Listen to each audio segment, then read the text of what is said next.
भयभीत भाग 3 अंतिम भाग. प्रवीण हाच तो. प्रवीणने शर्टच्या बाह्या वर केल्या. मिनलला मागे होण्याचा इशारा केला आणि त्या माणसाकडे तत्परतेने वळाला. काय रे, काय लावलंयस? काय बोललास आत्ता? नवा यार का? असं बोललो. हो बोललो ना. भीत नाही मी कोणाला. रोज एकाबरोबर फिरती ही पोरगी. कधी गाडीवर, कधी मोटारीतून.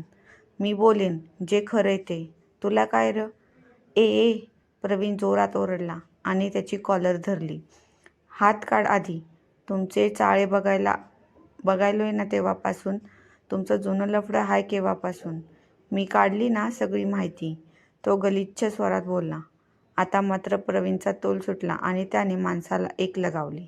त्या माणसाने प्रवीणला झापड मारण्याचा प्रयत्न केला, पण तो चपळतेने दूर सरकला आणि आता का रे यार हात उचलतो? तिला बोललो तर तुला का झोंबलं? कोण रे तू तुझा? मिलन मात्र रडायला लागली. तसं नाही काही हो काका, ते मित्र आहेत माझे. त्यांचं लग्न ठरलंय.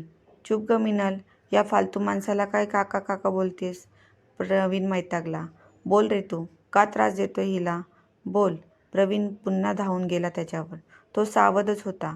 त्याने प्रवीणचा हात घट्ट धरला आणि मिनलकडे बघून म्हणाला, त्याचं ठरलं असन ग लगीन, पण तुझं कसं होऊन देईन मी? मी हाय ना, बघतोस. त्या बेर्डेची भाची ना ग तू? नाही साल्याला चार चौघात मान खाली घालायला लावली तर नावाचा लकडे नाही. प्रवीणला जोरात मागे लोटून त्याने सायकल हातात पकडली आणि प्रवीणकडे बोट दाखवून म्हणाला, यारा थप्पड लई महागात पडन बरं तुला आणि तिला बी. दोघाला बी बघून घेईन. जा रे, बघून घे. तुझ्यासारखे 56 बघितलेत. जा, काय करायचं कर जा. प्रवीण प्लीज. मिनल त्याला थांबवत होती. भेट तू लवकरच. घरी कधी यायचं सांग. असं मिनलला म्हणून त्याने घंटी वाजवली आणि सायकलला टांग मारून निघून गेला. अदृश्य झाला अंधारात. आता मात्र मिनल खूपच घाबरली. ती प्रवीणला बिलगून रडायलाच लागली. अरे हे काय झालं? आता घरी कसं जाऊ मी? तो माणूस घरी जाऊन काहीही सांगेल. प्रवीण, मला खूप भीती वाटते. प्रवीणने तिला धीर दिला. हे बघ, काही झालं नाही. तू काय भीतीयस? असले धमकी देणारे लांडगे खूप पाहिलेत मी. तू शांत हो पाहू. मी येतोय घरी.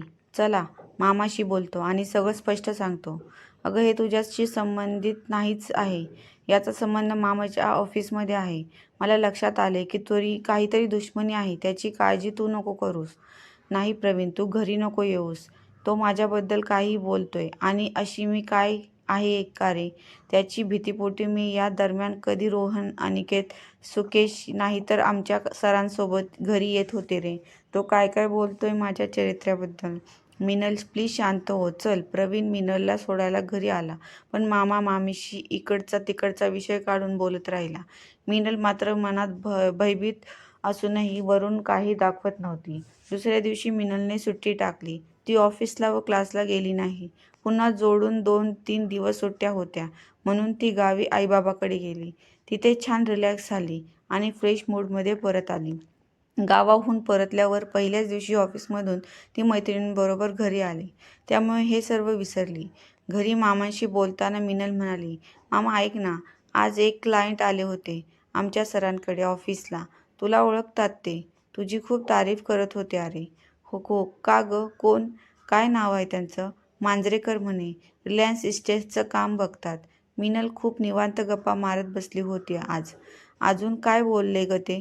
चांगला माणूस ग. बरं मामा, आता आठवलं. लकडे नावाचा कोणी माणूस आहे का रे तुझ्या ऑफिसला? मामाचा चेहरा कसला कडवट झाला. काय फालतू माणसाचं नाव घेतलंस ग मिनल? तू कोण बोलतो त्याच्याबद्दल? अरे मामा, ते मांजरेकर सरच काहीतरी सांगत होते आमच्या बॉसला. त्यावेळी उगीचच नाव कानावर पडलं. मामी उभी राहून गप ऐकत होती. कोण हो? कोण फालतू माणूस? अगं, तो नाही का मागे सांगितलं होतं तुला, लकडे नावाचा. इतका नीच माणूस. तो स्टोअरचा इन्चार्ज होता ना. सरकारी सामान विकून खाल्लं, पैसे जमवले. मी गेलो ऑडिटला तेव्हा पकडला गेला. हो का ग मामा? मग मिनलला वाटलं प्रवीणचा अंदाज बरोबर होता. कितीतरी कमिशन खात होता तो खरेदीमध्ये. लाचखोर माणूस. मी रिपोर्ट दिल्यावर चौकशी झाली आणि त्याची बदली झाली. टेबल वर्क मिळालं. पैसा मिळणं बंद झालं. कसा कोण जाणे. पुन्हा माझ्या डिपार्टमेंटमध्ये आला वशिल्याने. पुन्हा एकदा काय झालं की उशिरापर्यंत ऑफिसमधलं काम करणाऱ्या जोशी मॅडमशी त्याने मिसबिहेव्हिअर केलं. मग काय, त्यांनी माझ्याकडे तक्रार केली. मी वर कळवलं तर त्याला सस्पेंड केलं. मग हो, आठवलं हो, तुम्ही सांगितलं होतं एकदा, मामी म्हणाल्या. 1-2 महिन्यापासून घरी पडून आहे. असंच पाहिजे अशा लोकांना, मिनल बोलली. पण तिला कळाले की लकडेचा नेमका प्रॉब्लेम काय आहे. मामी म्हणाल्या, अहो, या कामामुळे तुम्ही किती शत्रू बनवलेत. असली नीच माणसं सुधरत नाहीत. मनात राग धरून राहतात. जपून राहा तुम्ही. नाही गो, तो काय करणार आता. त्याला चांगलं ठेचलंय आता.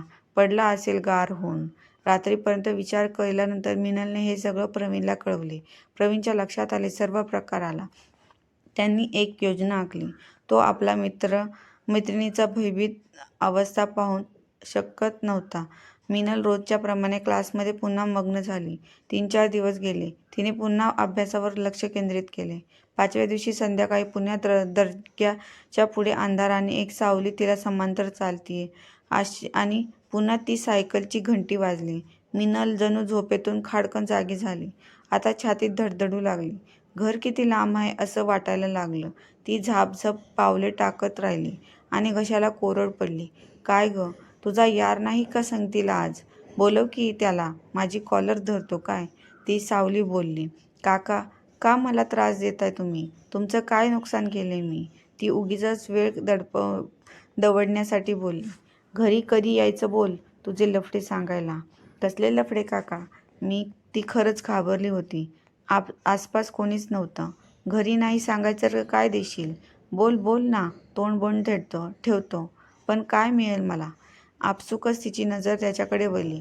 तो खूप लगटपणे आणि आभाळभूत गलिच्छ नजरेने तिच्याकडे पाहत होता. मिनलला शिसारी आली. इतका वेळ ती मान खाली घालून झपझप चालत होती. त्यामुळे त्याची नजर तुला कळली नाही. 1 दिवस वेळ द्या. मी तुम्हाला उद्या सांगते. तोपर्यंत तिच्या कॉलनीचं वळण आलं आणि ती कॉलनीत आली. पण मागे 2 डोळे होते जे त्याला पाहत होते. तो तिथेच घंटी वाजवत उभा होता. तिला ती ऐकू येत होती. आज मिनल छान मूडमध्ये होती. गुणगुणत तयार होत होती. एक वेगळाच आत्मविश्वास चेहऱ्यावरती होता. ऑफिसमध्येही ती हसत खेळत वागत होती. अगदी महिन्याभरानंतर मिनलचं मूळ रूप दिसत होतं.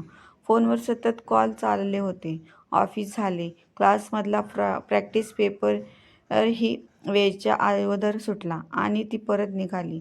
नेहमीच्या बसस्टॉप उतरली.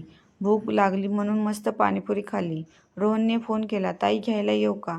नाही रे, नको. घ्यायला येऊ नकोस. आज मैत्रिणी सोबत आहेत. तू काळजी नको करू. ओके. ती पायी चालत आली. अंधार पडला होता. आजही तो मर्क्युरी लाईट बंद चालू होत होता किंवा बंदच होता. दर्गा ओलांडली आणि अंधारात एक सावली निघाली. सायकलवरून खाली उतरली. सावली सायकल घेऊन रोडच्या कडेला आली. पुन्हा घंटीचा आवाज आला. पण मिनल आता सावध होती. तो खूप जवळ आला. काय मग, यायचं का डबल शीट मॅडम? तिने रागाने त्याच्याकडे पाहिलं. काय देणार मग? ठरलं का नाही? काय घरी यायचं? ठीक आहे, या घरी. केव्हा येताय? आता का? चला. आणि मी भीत नाही तुमच्या धमक्यांना. मी सगळं सांगितलंय घरी. माझ्या मामाला सगळं माहिती झालंय. आता माझ्यासोबत चला आणि सांगा मामांना. आता मात्र त्याची जिरली. शिकार हातातून जाते की काय असे वाटले. तुझी ही हिंमत? कुठून आली ग ही हिंमत? यारानत का? दात खाऊन बोलत त्याने पटकन तिचा हात धरला. काका, सोडा मला. सोडा म्हणते ना. काय करशील? कोण वाचवतंय तुला? आता बघतो ना. असे म्हणत त्याने सायकल सोडून तिला दिली व तिच्या गळ्याची ओढणी घट्ट धरली आणि ओढली. ती ओरडणार इतक्यात एका जोराचा हात त्याच्या खांद्यावर पडला आणि त्याच्या डोक्यात झिंझिण्या आल्या. कोणीतरी त्याला घट्ट धरले आणि तिला सोडवले. तिला बाजूला घेतले. सुदैवाने मर्क्युरी लाईट पूर्णपणे चमकली. पातेतर साध्या वेशातील पोलीस इन्स्पेक्टर व हवालदार त्याच्या मुसक्या आवळत होते. दामिनी पथकाच्या नेहा मॅडम बुरख्यात उभ्या होत्या. त्याला पकडून नेलं गेलं. प्रवीणच्या मदतीने दामिनी पथकाकडे तक्रार केली होती. 2 दिवसापासून पाळतीवर होते. लकडेचे पूर्ण जुने रेकॉर्ड तपासून त्याच्यावर कसली कसली कलमे लावण्यात आली. मिनल आज भयमुक्त झाली. घरी आल्यावर मिनलने मामांना व मामीला सर्व हकीकत सांगितली. इत्थंभूत महिनाभराच्या सर्व घटनाही ती सांगितल्या. मामीला तिचे खूप कौतुक वाटले, पण मामांना भारी वाईट वाटले. त्यावेळी सांगितलं नाही म्हणून मामाला व रोहनला राग आला, पण तिने त्यांना समजावले. मिनलच्या मनात प्रवीणबद्दल आदराची भावना जोपासली गेली होती, ती आता बळकट झाली. तिने प्रवीणला लगेच मेसेज टाकला, प्रिय मित्रा, धन्यवाद. मित्रा, मिशन सक्सेसफुल. रात्री निवांत कॉल करते. मिनलसारखी सामान्य मुलगी भयभीत झाली होती, ती आता भयमुक्त झाली होती. मित्रांनो, तुम्हाला ही कथा आवडली असेल तर चॅनलला लाईक आणि सबस्क्राईब नक्की करा. धन्यवाद.